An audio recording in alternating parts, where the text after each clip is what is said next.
বজরং দলের শক্তি সম্মেলনে অংশ নিতে শনিবার হাইলাকান্দিতে আসেন দলের রাষ্ট্রীয় সংযোজক সোহান সোলাঙ্কি। এদিন স্থানীয় টাউন হলে আয়োজন করা হয় এই অনুষ্ঠানের।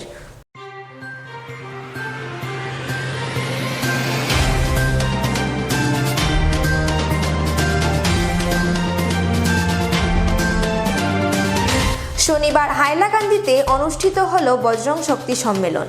এতে মুখ্য বক্তা হিসেবে উপস্থিত ছিলেন বজরং দলের রাষ্ট্রীয় সংযোজক সোহান সোলাঙ্কি।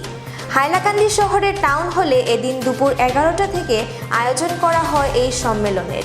এদিন সকালে প্রথমে এক বিশাল শোভাযাত্রার মাধ্যমে অনুষ্ঠানের মুখ্য অতিথি সোহান সোলাঙ্কিকে স্থানীয় আবন্ত ভবন থেকে টাউন হল পর্যন্ত এগিয়ে নিয়ে যাওয়া হয়। পরে অনুষ্ঠানে বক্তব্য দিতে গিয়ে তিনি বলেন, गुटखा खाने वाली जिंदगी, पाउच गुटखा सेवी, दारू पीने वाली जिंदगी, गटर में पड़ा शराब पीकर पता नहीं गुटखा इसको चाट रहा है कि ये गुटखा को चाट कर समझ में नहीं आ रहा। ऐसा कमजोर शरीर, हाथ अगरबत्ती जैसे, पाँव पैर मोमबत्ती जैसे, खाली पाइपलाइन में अंदर कुछ भी नहीं है। ऐसे शरीर से भारत माँ की सेवा हो पाएगी? ऐसे शरीर से आतंकवादियों से लड़ पाओगे? कौन सी पीते हो? और आपको अपनी तो स्कूल कर जाएगी वही वाली ना। आप बजरंग दल में हम भी पिलाते हैं, ऐसी देशभक्ति की फूटी पिलाएंगे जिंदगी भर भारत माँ की सेवा का नशा नहीं उतरेगा। आओ तो नहीं बजरंग दल में दाव लगाना चाहते हैं? दाव लगाते हैं ना? अरे कागज के टुकड़ों में क्या दाव लगाना? आओ बजरंग दल में लगाओ जिंदगी दाव पर अपने देश के लिए। फिर देखो जिंदगी की कहानी के क्या क्या आनंद आता है। और इसलिए वो जवानी जवानी ही क्या जिसकी कोई कहानी न हो, और वो कहानी कहानी ही क्या जिसमें भारत माता की रवानी न हो, और जवानी की कहानी किस साल में। और इसलिए बजरंग दल के तीन काम करना जरूरी है अपनी आने वाली पीढ़ियों के लिए। हमने अगर आम नहीं लगाए और जगह खाली छोड़ दी तो बबूल के कांटे बोना नहीं पड़ते। कांटे तो बिना बोए ही उग जाया करते हैं, और ये कांटे सारे उग रहे हैं। मैं एक बात बताता हूँ भाइयों को, 20 साल पहले हमको हमारे वो चलता था, अब बताया जा रहा है हमको हमारे 10 साल पहले, और अभी बिन पहले हम तेरे लिविंग रिलेशनशिप बीमारी आ गई है, बिना बच्चों के जीवन चल रहा है। कैसे लड़ेगा, कौन लड़ेगा देश में? और इसलिए सीमा पर रहने वाले हिंदुओं ने हिंदू समाज से जनसंख्या कम नहीं होने देना।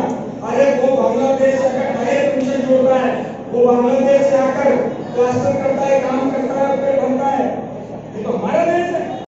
अभी वहाँ पर खुदाई चल रही है और नींव गहरी कितनी होगी, अभी 200 फीट गहराई तक पत्थर अभी निकलना बाकी है।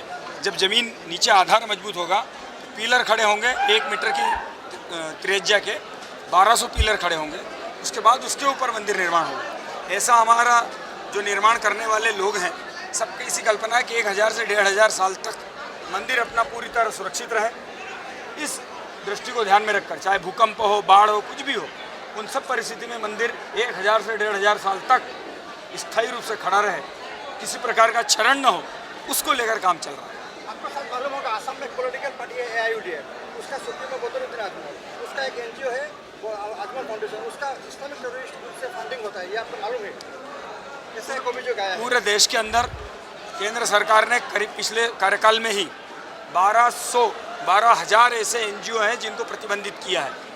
तो ये सारे NGO जितने भी और भी बचे हैं, इन सब के गृह मंत्रालय और बाकी जांच चल रही है, और जो भी ऐसे अराष्ट्रीय गतिविधियों में संलग्न है और जिनको विदेशों से ऐसा धर्मांतरण के लिए, भारत विरोधी गतिविधियों के लिए फंडिंग होती है, जरूर रोकी जाएगी, रोकना चाहिए। आपको मालूम होगा अगर ऐसे कोई है, कोई भी हो, अगर किसी NGO को विदेशों से भारत विरोधी गतिविधियों के लिए अगर फंडिंग होती है तो उसकी जांच होनी चाहिए, और अगर वो पाया जाता है तो उस पर प्रतिबंध लगना चाहिए, कोई भी हो। घुसपैठी के बारे में क्या बोलना है? घुसपैठियों के लिए तो बिल्कुल बोलने की ज़रूरत ही नहीं है। दोनों कानून साफ हैं, NRC और CA। NRC का मतलब यही है कि घुसपैठियों को बाहर करना है, और CA का मतलब यही है कि शरणार्थियों को नागरिकता देनी है। तो ये तो देश की इच्छा है, सरकार की भी इच्छा है, सरकार ने कानून बनाया है, जल्दी से क्रियान्वयन हो। जल्दी से क्रियान्वयन होना चाहिए। धन्यवाद। Bureau report, eastern news.